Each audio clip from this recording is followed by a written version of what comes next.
अस्सलाम वालेकुम वरहमतुल्लाहि वबरकातुहू। इंशाल्लाह उम्मीद करता हूँ जो भी लोग हमें Saudi Arab, India, Nepal, Bangladesh and all over the world कहीं से भी देख रहे हैं या इंशाल्लाह फ्यूचर में देख रहे होंगे, तो सब लोग सही सलामत होंगे। और जैसा कि आपको पता है कि इंशाल्लाह आज जुमे का दिन है एंड 1:30 PM पे अल्हम्दुलिल्लाह हमारा FBH कनेक्ट का एपिसोड रिलीज़ होता है। तो आई होप कि इंशाल्लाह आप लोग सूर्य कहफ पढ़ लिए होंगे और आपका जुमा का दिन बहुत अच्छा गुजर रहा होगा।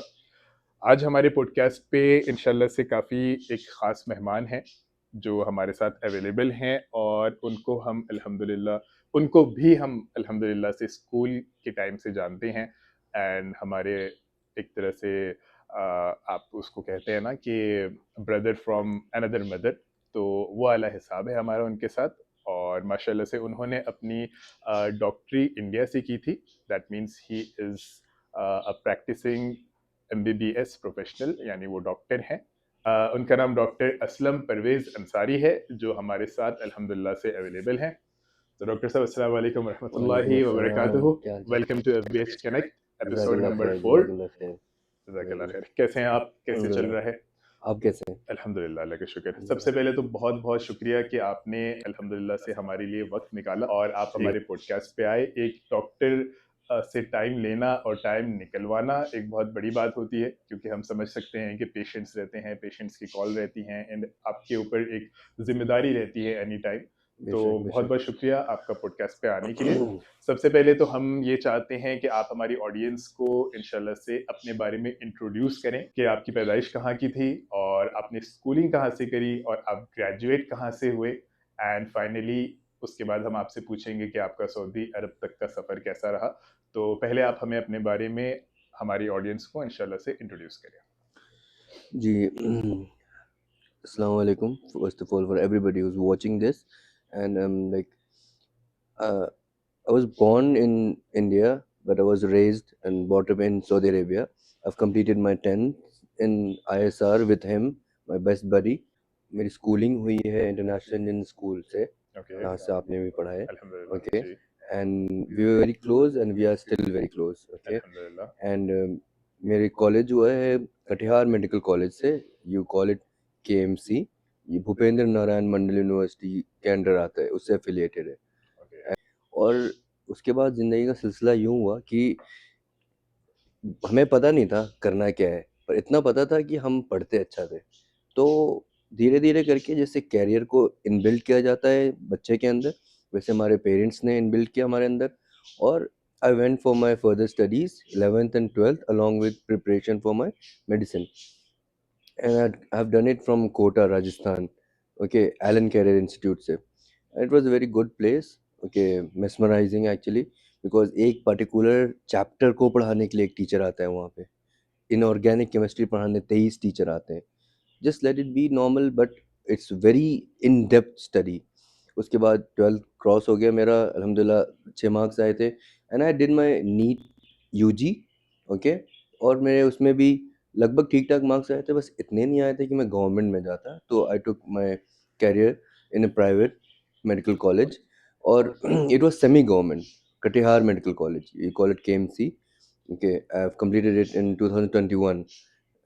और उसके बाद आई वर्कड इन तोएक, यहाँ से सम 40 किलोमीटर्स दूर, ओके, इट्स तोएक medical complex. And then I did one year of experience in Apollo.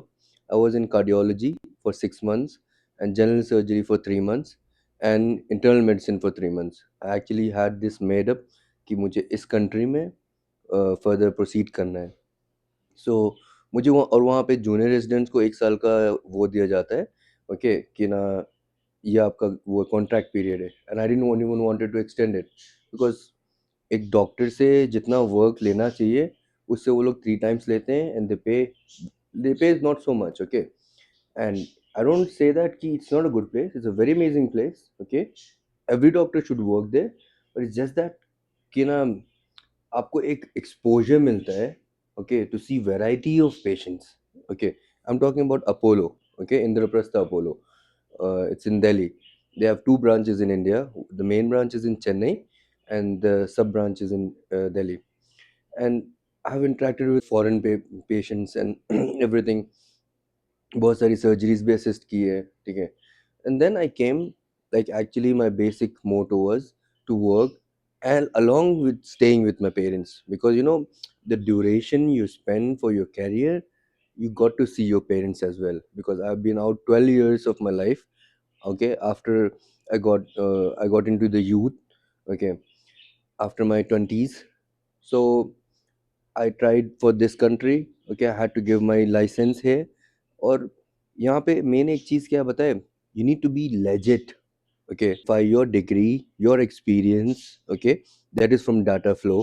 तो डॉक्टर साहब, जैसा कि मैं जानता हूँ आपके बारे में, जितना भी जानता हूँ अल्हम्दुलिल्लाह, ख़ास तौर से आपका जो करियर वाला पार्ट है, तो उसके हिसाब से आपको पता है कि काफ़ी सारे माशाल्लाह से यंगस्टर्स हैं जो सिर्फ इंटरनेशनल इंडियन स्कूल ही नहीं, ऑल ओवर द वर्ल्ड जो भी स्कूल्स में होंगे।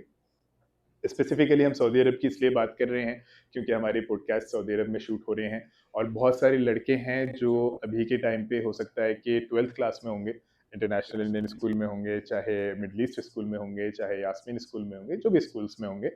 तो ऑब्वियस सी बात है कि बहुत सारे अभी भी अल्हम्दुलिल्लाह से इतने पढ़े लिखे पेरेंट्स और ज़िम्मेदार लोग हैं जो चाहते हैं कि वो अपना करियर एमबीबीएस में और डॉक्टर में परस्यू करें। एम आई राइट? तो सबसे पहले तो हम ये जानना चाहेंगे उन सब के बिहाफ पे कि आज के टाइम पे, चूंकि आपने माशाल्लाह से ऑलरेडी आपने 5 इयर्स पहले मेरा ख्याल है कि डॉक्टर और एमबीबीएस का जो करियर है वो परस्यू किया था, तो उस टाइम की सिचुएशन क्या थी? उस टाइम पे आपको कौन से एग्जाम्स क्लियर करने पड़ते थे और क्या कंपटीशन था? और आज के टाइम पे जो बच्चे 12th पास आउट कर रहे हैं उनको क्या कंपटीशन फेस करना पड़ सकता है और क्या एग्जाम्स उनको देने की ज़रूरत है?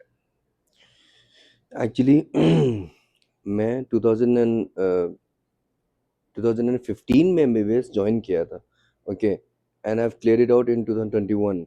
ओके, सो माशाल्लाह। 2015 से पहले, एक साल पहले भी ना एआई पीएमटी चलता था। मेरे टाइम में became NEET UG, okay. Okay. और नीट यूजी तो अभी भी इंडिया में है। द थिंग इज कि ना, जो करिकुलम का जो पैटर्न है ना, इट्स क्वाइट द सेम, बस ये कि ओके। कंपटीशन का लेवल जो बढ़ गया है। एंड मेरे टाइम पे भी मैंने ये प्रॉब्लम एक फेस की थी कि यहाँ पे पढ़ाई बहुत अच्छी होती है, लेकिन यहाँ पे हमें कंपटीशन से डील करना नहीं सिखाते, ओके। इंटरनेशनल स्कूल में स्पेसिफिकली, क्यों? क्योंकि we have to sum up some particular topics in subject, okay. वो एग्जाम में हमें लिख देना है। बट सही। Competition is not that. Hmm. Competition is like, उस पर्टिकुलर सब्जेक्ट्स में कुछ इन डेप्थ नोट्स हैं, उनमें क्वेश्चंस घूम घूम के आएंगे, regardless of being an MCQ. उस एमसीक्यू के 4 बिट्स में भी क्वेश्चन घूम जाएंगे। ये हमें नहीं बताया जाता जब हम यहाँ से जाते हैं India, okay. Not being in my career as well, in other fields as well, ठीक है ना। वहाँ पे भी you get to know that कि बहुत वास्ट मेजॉरिटी ऑफ क्राउड ये दे रही है। It's like a sea of competition, okay. So you don't know how to face it. There's no one to help you out, assist you, okay. कि अब इसको हम summarise कैसे करेंगे कि अभी जो बच्चा आज की डेट में 12th पास आउट कर रहा है, तो फिर वो किन चीज़ों से होकर के गुजरेगा कि उसको इंशाल्लाह एक अच्छे कॉलेज में सिलेक्शन हो सके? जो बच्चा यहाँ से पढ़ता है ना, उसे एक्चुअली में ये चीज़ से गुजरना होगा हम्म। कि एक हेल्दी कंपटीशन इंडिया में फेस करना होगा, हम्म। और उसके अंदर उसको अपने अंदर स्किल्स डेवलप करना होगा हम्म। कि मैं उस कंपटीशन को, एक नहीं होता है, एक स्टेप बाय स्टेप वे में फेस कर पाऊँ, ठीक है ना। ठीक है। जैसे एक एग्जांपल देता हूँ आपको कि यहाँ पे बायोलॉजी पढ़ाई जाती है 12th में, ओके। आप इंडिया पहुंचो, पहुंचने के साथ ही 11 से बॉटनी और जूलॉजी हो जाती है, हम्म। ठीक है ना। The 2 bits. अब क्या है, बहुत सारे बच्चे इंटरेस्टेड होते हैं जूलॉजी में, बॉटनी नहीं पढ़ना चाहता कोई, क्योंकि it's about plants and all everything. So you need to have a precise interest in that, और स्मार्टली तुम्हें प्लक आउट करना है कि कंपटीशन में कैसे सवाल पूछे जाते हैं और क्यों पूछे जाते हैं, ठीक है ना। सो दैट उस टाइप का कोई भी सवाल आएगा ना, यू हेट इट। वो जो एक रट के जाके लिखने वाला जो एक है ना एरा, जी। उसे थोड़ा साइड करना होगा। It okay. Doesn't help you there. Alright. चलें, तो आप मुझे ये बताएं कि ये तो हो गया आजकल के जो बच्चे इंशाल्लाह से पास आउट करते हैं और उनकी कंपटीशन के बारे में हो गया।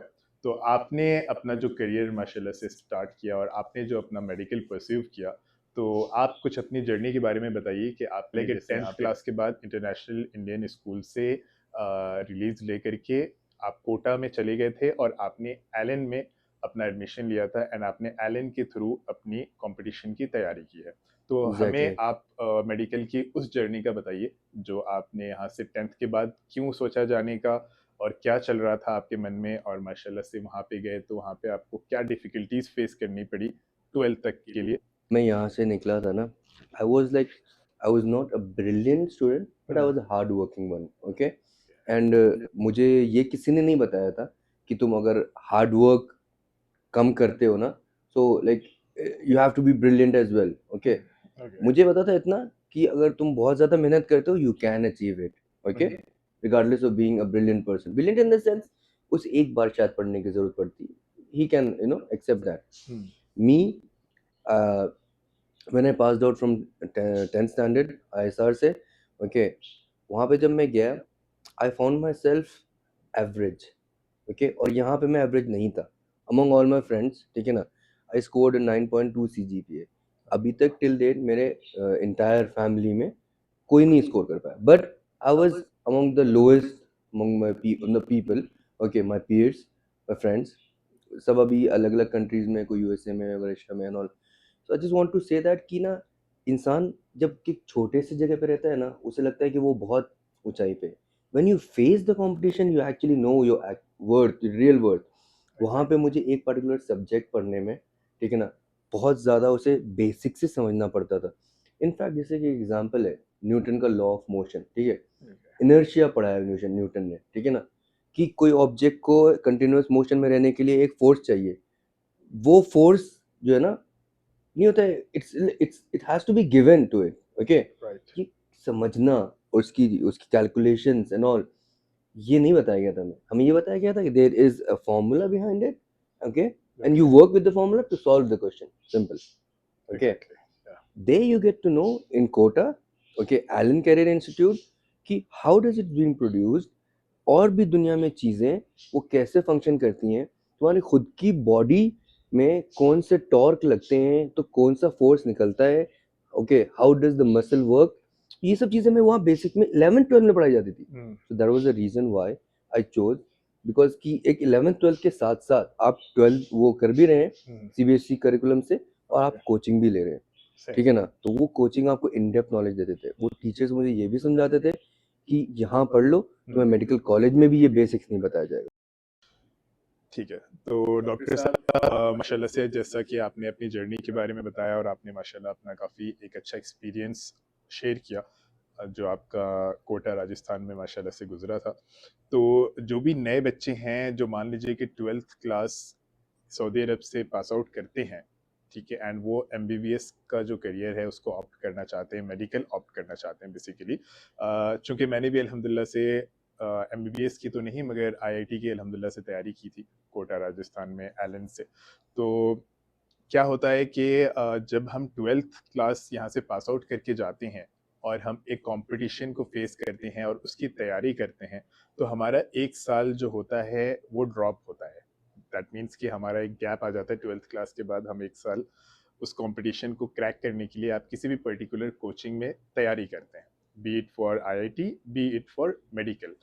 तो आपके हिसाब से जो नए स्टूडेंट्स हैं तो उनको अपना जो करियर है, क्या उनको 10th क्लास के बाद यहाँ से रिलीज लेके चले जाना चाहिए और वहाँ पे इंशाल्लाह तैयारी करनी चाहिए, या वो 12th अपनी फैमिली मुकम्मल करें और उसके बाद एक साल का गैप लेकर के फुल फ्लेज कंपटीशन की तैयारी करें और उसके बाद एग्ज़ाम दें? तो आपका इस चीज़ को लेके क्या पर्सपेक्टिव?